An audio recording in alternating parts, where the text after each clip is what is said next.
Bonjour à toutes et à tous, la Belgique se relance, sillonne le Brabant wallon. Cette semaine, la parole est donnée à tous les acteurs de l'économie que vous êtes, dans cette partie du pays notamment. Nous vous recevons sur ce plateau pour partager votre quotidien, votre vision d'une Belgique plus forte, plus compétitive, plus ambitieuse. Aujourd'hui, le secteur de la santé est à l'honneur. Avec nous sur ce plateau, Isabelle Linkens, on dit ça comme ça ? Oui. Bonjour, merci d'être là. Bonjour. Vous êtes directrice exécutive des hôpitaux de Nivelles, de Tubize et de Lobbes. Ça fait du pain sur la planche tout ça. Un petit peu, oui, tout on va à fait. comprendre de quoi il s'agit. À vos côtés, Mireille Rousseau, Nélis, CEO de Dutra. De quoi s'agit-il? Vous le saurez dans quelques instants. Bonjour. Merci d'être là. Laurent Bindels, Allez, comme on veut. Administrateur délégué d'Eurodist. On va savoir aussi de quoi il s'agit dans quelques instants. Ouais. Et Benoît, c'est plus clair, vous allez voir tout de suite. Koperich, directeur général de la Fondation contre le cancer. Merci d'être là avec nous. Alors, on va revenir quelques instants sur la crise pour comprendre comment on en sort. Je vais commencer avec vous, Isabelle, parce que vous avez dû un peu bosser ces derniers mois, n'est-ce pas? Oui, tout à fait. Comment on ressort d'une crise comme celle-là, très concrètement? Alors, on en ressort fatigué, certainement. Oui. Les équipes ont dû travailler, se remettre en question, revoir leur méthode de travail. Je pense qu'on en ressort aussi renforcé dans l'importance de notre métier, de l'importance qu'il a pour la population, et je pense qu'on en ressort plus créatif dans la manière dont on a pensé les prises en charge, dont on a dû réagir, parfois dans l'urgence pour trouver du matériel au départ, et aussi dans la manière dont les équipes ont interagi entre elles, dont elles ont dû créer des lieux de prise en charge au début de la crise et des premiers patients qui arrivaient alors qu'on n'était pas prêt, il faut bien le reconnaître. Et donc en travaillant en multidisciplinarité aussi, je pense que ça a fait partie d'un renforcement qui a été très présent dans nos équipes. Bon, on va voir comment on peut parler de relance pour un hôpital, c'est intéressant. Oui. Mireille, expliquez-nous un petit peu votre activité, est-ce que vous avez vécu pendant cette crise? Ah oui, c'est une aventure assez extraordinaire. Dès début mars, nous avons commencé à fabriquer des masques. En fait, nous sommes des fabricants de vêtements professionnels pour le médical, l'horeca et l'industriel. Mais notre core business est vraiment centré sur le médical, donc les hôpitaux. Le groupe Jolimont est un de nos clients d'ailleurs. Enchanté de voir Isabelle à mes côtés. Et nous avons donc arrêté toute la production dès début mars quand on a vu la tournure des événements et qu'en fait nos soignants et nos institutions de soins étaient sans matériel. Finalement, ils avaient besoin d'autre chose que des vêtements. Ils avaient besoin de vêtements aussi parce qu'en fait la rotation des vêtements était beaucoup plus grande, ils se changeaient tous les jours. Et donc nous avons été là vraiment dès le début de la crise pour fabriquer des masques, puis des surblouses et puis aussi beaucoup de vêtements. Donc on n'a pas arrêté. Et ce que j'ai appris de la crise, c'est que d'abord j'ai pu compter sur mes équipes et j'en suis vraiment très fière parce que voilà, je leur ai laissé un jour de répit le vendredi puis le lundi. Racontez-nous cette anecdote quand même vous avez partagée avec moi quand on s'est rencontrés pour la première fois.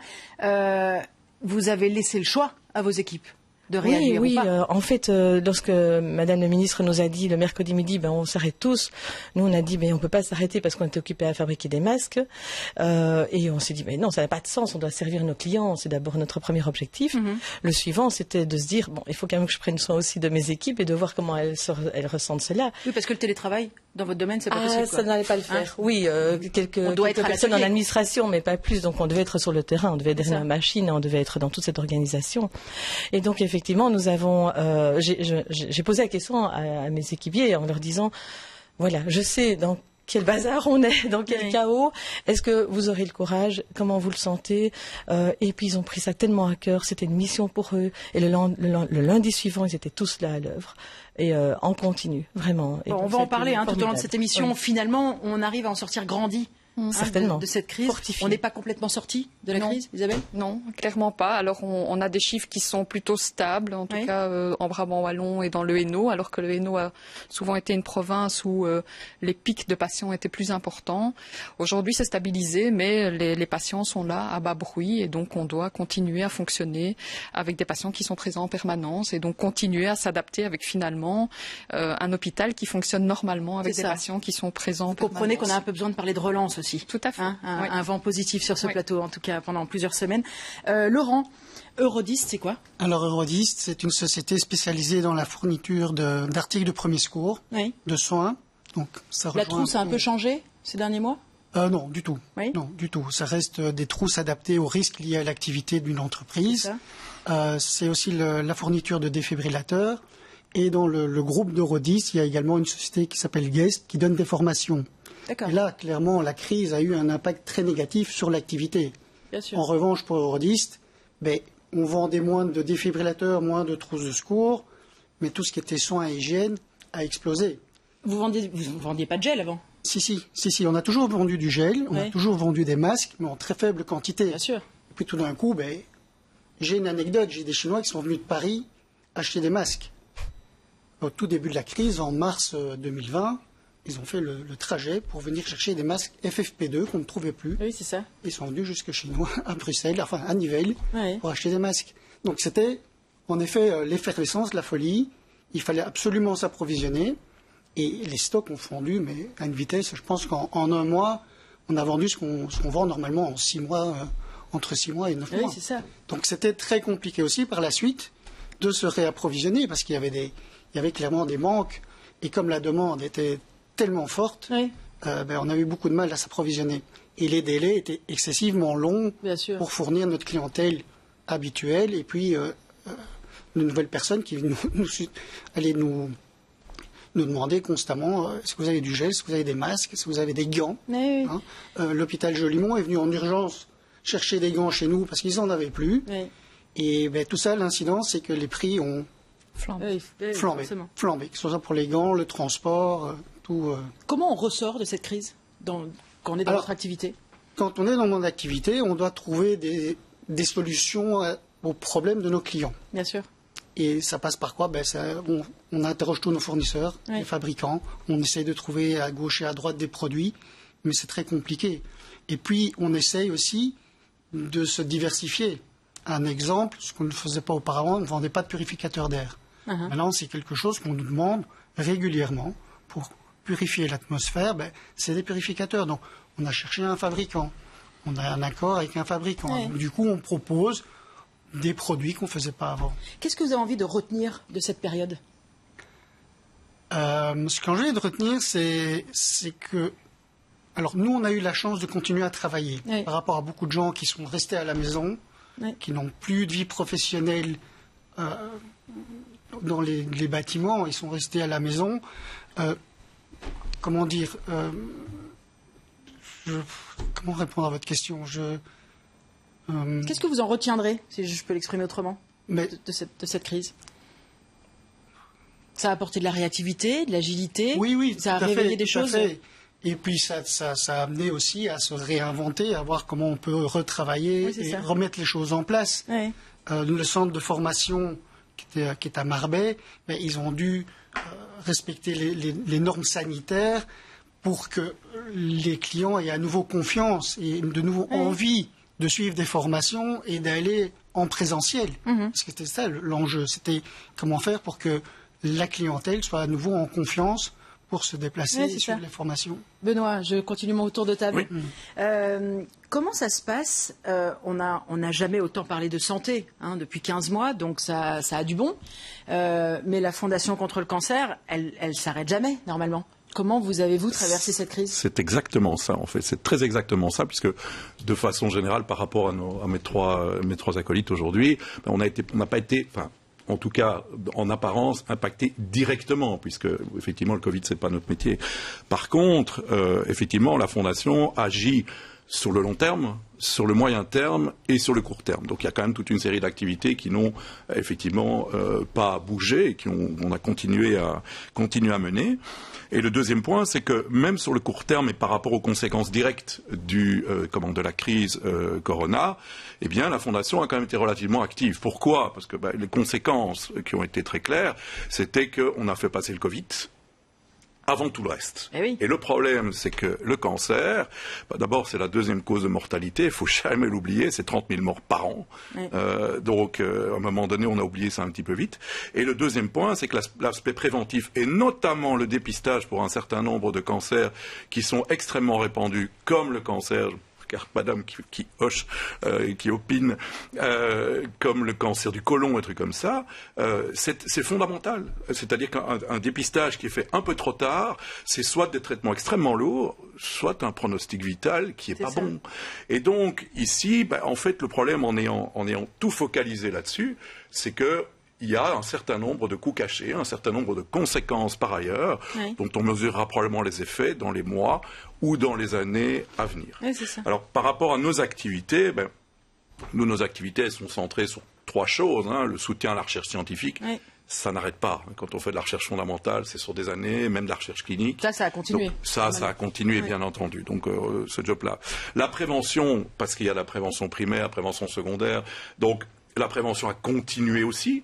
En ce compris le travail, alors là, c'est vis-à-vis de la population, mais également vis-à-vis des autorités politiques. Et à certains moments, effectivement, on a quand même été entendu par rapport notamment à cette problématique du cancer et cette logique de dire attention, faisons quand même preuve d'un petit peu de prudence si on exclut ou qu'on fait comprendre à la population qu'il ne faut pas se rendre à l'hôpital, tout ça, eh bien on risque d'avoir un certain nombre de difficultés. Et le troisième point, nous soutenons effectivement les patients atteints du cancer et tout ce qui est organisation de patients, c'est-à-dire tout ce tissu en plus des hôpitaux, qui est absolument nécessaire dans un trajet, ce qu'on appelle un trajet oncologique, et qui ont continué à travailler en tenant compte, bien entendu, des contraintes, mais qui ont continué à travailler. C'est-à-dire que c'est clair que nous, on est sur une ligne du temps et un momentum qui est complètement différent. On a dû s'adapter, on a dû tenir compte d'un certain nombre de contraintes, mais c'est certain que nous, notre job, ça à continuer à marteler nos messages, à faire en sorte que les choses se passent. Mais ils étaient moins entendus.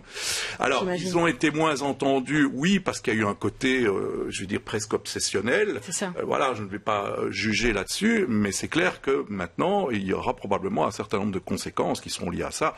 On a parlé de ça, on a parlé de problèmes psychologiques, tu vois. Bon, bref, les journaux le font abondamment, mais c'est clair que ça sera l'ensemble des coûts cachés, je vais dire, de la crise Covid, bien entendu. Quand on dit la Belgique se relance au niveau fondation contre le cancer, ça veut dire on relance et on remet le paquet sur la sensibilisation. On essaye d'attirer l'attention à nouveau. En fait, quand on dit on remet le paquet, ça veut dire qu'on continue de façon plus forte que jamais de mettre l'accent sur ces 3 missions, et notamment les missions de prévention qui sont extrêmement importantes, puisque on estime qu'on pourrait éviter entre 35 et 40% des cancers en Belgique si on avait une politique de prévention digne de ce nom, ce qui n'est pas toujours le cas, en sachant que la Belgique est un très mauvais élève en termes d'occurrence du cancer. On est 4e en Europe, donc il y a énormément de cancers en Belgique. Par contre, on est relativement bien soigné. Donc ça, c'est quand même un point positif, et que la recherche, notamment la recherche académique, est plutôt relativement performante. Donc voilà, il y a une balance à trouver, mais c'est clair que nos missions, elles s'évaluent, et leurs mesures d'impact s'évaluent au fur et à mesure, mais également sur le long terme. Voilà.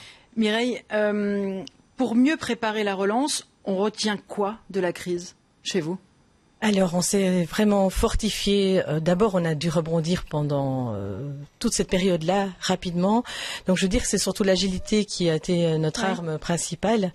Et on reste agile après. Mais est-ce que c'est pas vous qui avez insufflé ça ? Est-ce que c'est pas le chef d'entreprise quand même qui donne le ton ? Entre autres, avec ses équipes, parce qu'un chef d'entreprise, il ne gouverne pas seul. On a quand même toutes les personnes autour de nous, et puis il faut voir s'ils vont dans le même bateau. On peut tenir le gouvernail, mais en fait, les autres sont là aussi pour faire manœuvrer. Donc en fait, effectivement, ça a été d'abord un consensus au niveau des équipes, mais après ça, c'était aussi rechercher des matières premières, comme disait notre ami ici en face, pour en fait suivre la production, pouvoir vraiment poursuivre nos engagements par rapport à nos clients. On leur disait, oui, nous allons vous livrer dans un délai X, nous allons vous livrer telle qualité, et on voulait surtout rester dans la qualité et pas offrir n'importe quoi.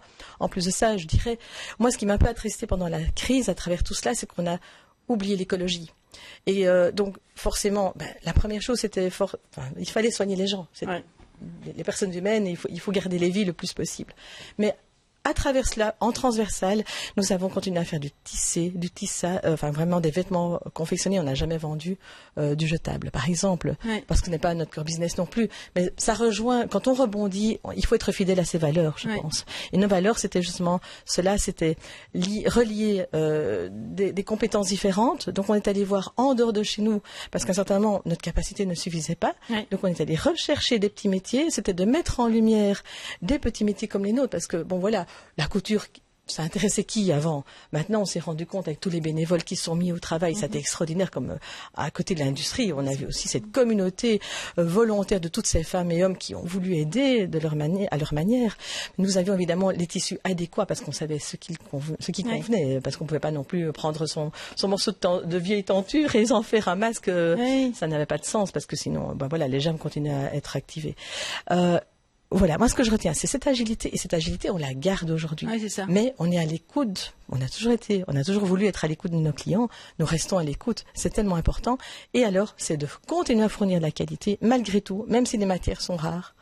Et à travers nos qualités, là je vais une étape plus loin, c'est d'aller dans l'écologie et c'est de trouver des qualités justement qu'on puisse recycler. Donc Dutra, la société que je représente, qui est une société familiale, nous continuons à progresser. Par exemple, on est dans un mouvement de réflexion pour le recyclage des vêtements en fin de vie, la collecte des vêtements, pouvoir recycler. Donc, on a rebondi et on continue à rebondir parce qu'on trouve qu'il y a urgence, non pas uniquement parce qu'il y a une pandémie qui a frappé à nos portes et de manière sauvage, mais on parle depuis tellement longtemps de l'écologie, des problèmes de notre planète.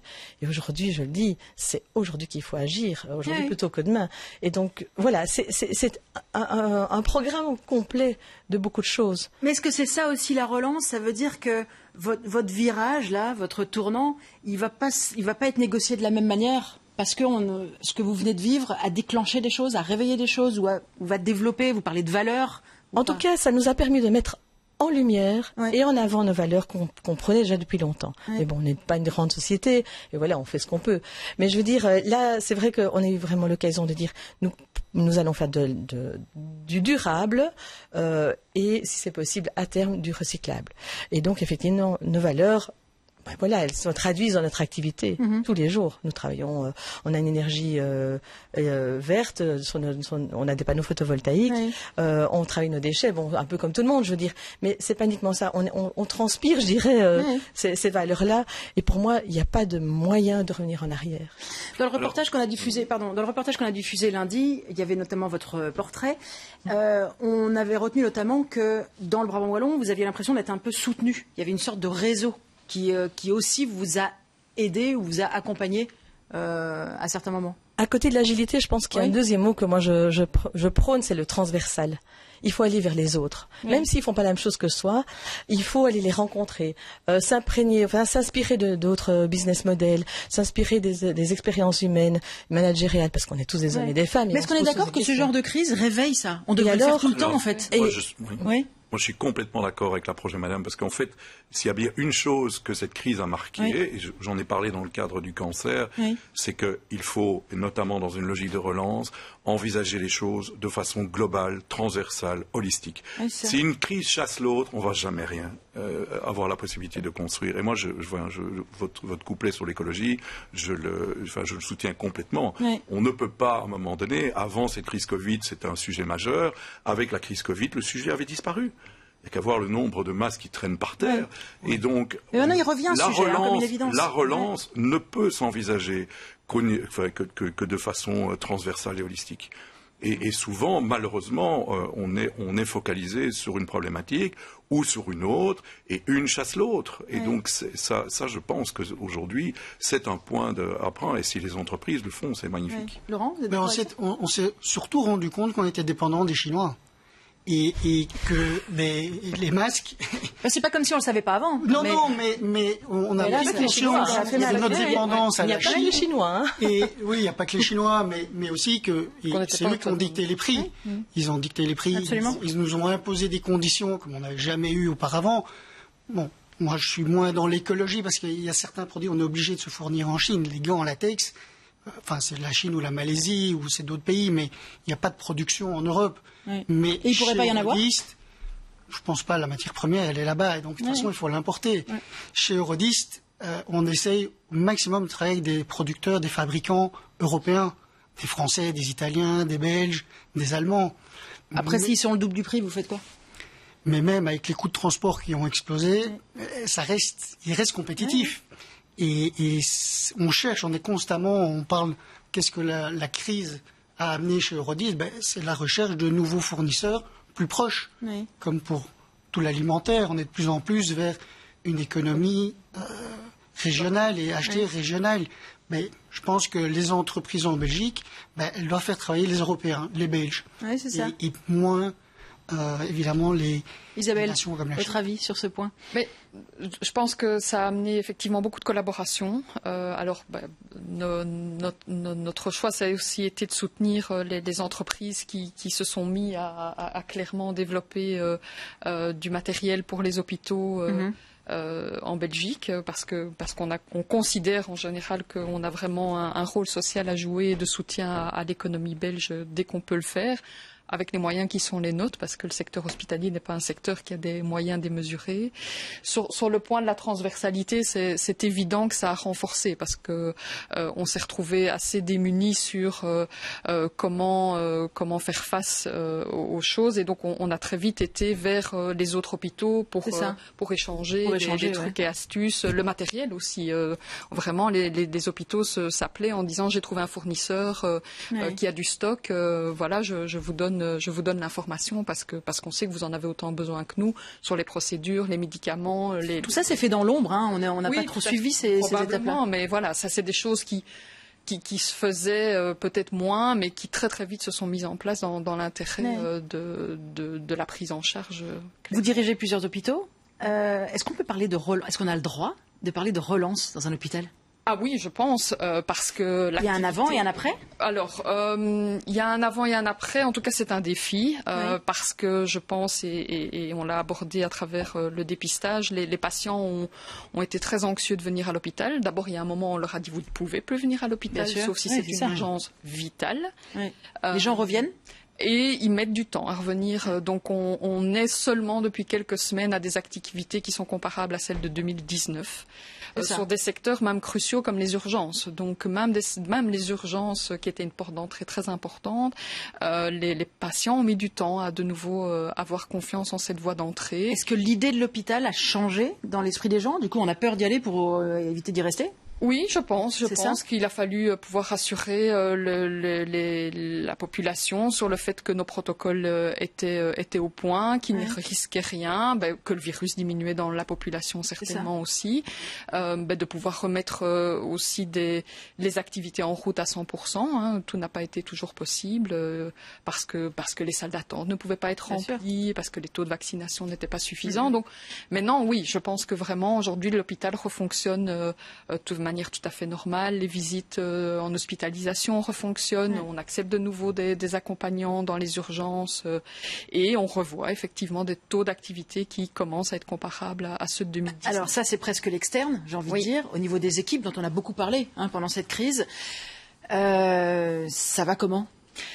Alors, on a eu des moments très difficiles. Ça a dépendu vraiment des vagues. Je pense que pendant la première vague, on a eu du personnel qui était atteint, parfois plus pendant la deuxième vague où le virus a beaucoup plus circulé puisque l'économie était quand même rouverte. Donc voilà, on a un absentéisme qui pour le moment est plutôt calme, mais tout le monde redoute réellement qu'il y ait de nouveau des mouvements d'augmentation du virus. Qui ne sont pas présents pour le moment, donc ça je pense que ça peut apaiser les équipes. Les équipes sont fières d'avoir été mises en avant, vraiment. Je pense que voilà, c'est parfois des métiers qui étaient... Elles étaient au front, on utilise des termes de guerre pour ce qu'on a vécu. Mais qui ont été applaudis pendant la première vague, parfois mis en difficulté pendant les deuxième ou troisième vagues quand on était encore assez restrictif dans l'accessibilité. Et finalement, est-ce que ça pardonnait un peu de fierté de travailler dans ces métiers ? Je l'espère, sincèrement. Je pense que oui. Est-ce que ça pourrait être ça, le virage de la relance pour les hôpitaux ? C'est plus de fierté, peut-être Oui. Alors, plus de solidarité? Certainement. Maintenant, ça a aussi mis en exergue la difficulté du métier. Et donc, je pense que ça a créé certainement des vocations pour se lancer dans des études d'infirmière ou des études de médecine. À côté de ça, je pense qu'il y en a qui ont abandonné le métier. Donc, on sait qu'on a des professionnels qui ont abandonné parce que il y a eu des réflexions éthiques qui ont été compliquées. Voilà, des départs de patients compliqués. Voilà, que ce soit dans nos maisons de repos, ça a été aussi des moments très très difficiles. Donc c'est des moments où il y a beaucoup de solidarité, mais on sait qu'on a des mouvements un peu dans les deux sens, des vocations et des départs. Oui. Est-ce que tous, vous l'avez perçu ça? Est-ce que ça a apporté ça a fait du bien sur les équipes? Parce que ce lien et l'aspect humain a beaucoup travaillé pendant cette crise? Chez nous, je pense que c'est effectivement positif. Ça n'a pas toujours été facile, effectivement. Notamment, on avait des équipes terrain qui visitaient les hôpitaux, donc ça a été une période un petit peu plus complexe. Par contre, ça a encore donné davantage de sens aux missions que nous faisons. C'est ça. Puisque, évidemment, il a fallu se battre à un moment donné, crier, alors que c'était difficile d'être audible, malgré le fait que la thématique était importante. Et le deuxième point, c'est que, de façon claire, une fois que cette crise est terminée ou est en passe de l'être, la nôtre, elle continue. Ce n'est pas, voilà, on ne parle pas de crise. Donc nous, on n'est pas dans une logique de relance, d'avant, d'après. Il y a certainement un avant et après en termes d'organisation, en termes comme n'importe quelle entreprise. Par contre, on est vraiment dans une logique de continuité, et plus que jamais, puisqu'on s'attend à ce que le nombre de cancers, avec le vieillissement de la population et tout ça, continue à augmenter dans les années prochaines, avec un certain nombre de cancers qui sont plus présents, cancer de la peau et trucs comme ça. Donc c'est clair que plus que jamais, notre métier va continuer à avoir du sens. Et plus que jamais, les missions que nous menons vont être importantes, et la nécessité pour nous d'avoir de l'impact auprès de la population, auprès des autorités, auprès des acteurs des soins de santé, va être de plus en plus prépondérante. Donc c'est clair que nous, le futur est clairement challengeant, on va le dire. Oui, c'est ça. Laurent, est-ce que la relance au sein d'Eurodist, vous l'envisagez comment? C'est plus une continuité, finalement? Mais disons que... Puisque les choses se sont accélérées pour vous. On a pris du retard, nous aussi, dans toute une série de domaines qu'on assurait auparavant, comme le réassort de trousses de secours, le contrôle de défibrillateurs.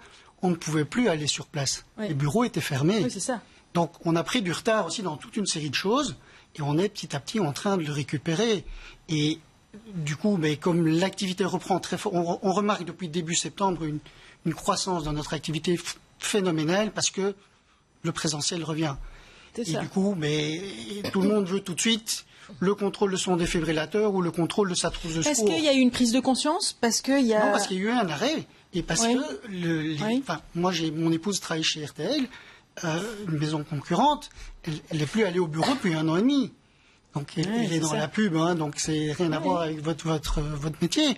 Mais du coup, il y a moins de besoins. Pardon ? Sans la pub, on n'est pas là quand même. Non, bien sûr. Donc, bien sûr. Un petit rapport. Bien sûr. Mais non, ce que je veux dire, c'est que maintenant, on reprend notre activité de base. C'est ça. Qui est la vérification, la fourniture de trousses de secours et de défibrillateurs. Bon, maintenant, on a en plus les extincteurs, mais ça n'a rien à voir avec la crise. Vous devez réorganiser votre activité et vos équipes. Oui. Et on doit engager, parce qu'on a aussi absorbé d'autres sociétés. Donc on est en pleine croissance. Eurodist a de la chance par rapport à d'autres secteurs comme l'Horeca. On est en pleine croissance. C'est ça. Et on doit assumer cette charge de travail en plus. Et du coup, on recrute pas mal. Oui. Benoît, on doit vous libérer dans 2 minutes. Il y a un autre invité mystère va prendre votre place dans quelques instants. Donc j'ai envie de vous donner la parole, peut-être pour axer et parler à nos téléspectateurs d'un message ou d'un numéro de téléphone ou... Je n'ai pas un numéro de téléphone à donner spécifiquement, mais simplement, voilà, c'est ce que j'ai expliqué. La Fondation contre le cancer, c'est une vieille dame, elle a bientôt 100 ans. Ça fait 100 ans qu'elle œuvre. Bon, je vous ai parlé des 3 missions, donc le soutien à la recherche scientifique, la prévention. Voilà, c'est donc plus que jamais. Et bon, elle est complètement indépendante. Elle est indépendante financièrement, puisqu'on ne vit et on ne travaille qu'avec les dons. Les dons, ils ont chuté. Et politiquement et économiquement, on ne dépend de personne, ni de l'industrie pharma, ni de personne. Donc donc de façon claire, pour avoir la possibilité de continuer à avoir cet impact, la générosité est un élément extrêmement important. Ouais. Un mot sur les dons, ils ont chuté pendant cette crise ou pas? On a été un petit peu impacté par, effectivement, ça dépend surtout de la façon de récolter les fonds, mais il faut bien dire qu'on a quand même une logique au niveau des dons, soit il y a l'émotionnel, soit il y a le rationnel. Oui. On est plutôt dans le pôle rationnel, donc on est plutôt sur quelque chose qui offre une certaine continuité, une certaine fidélité.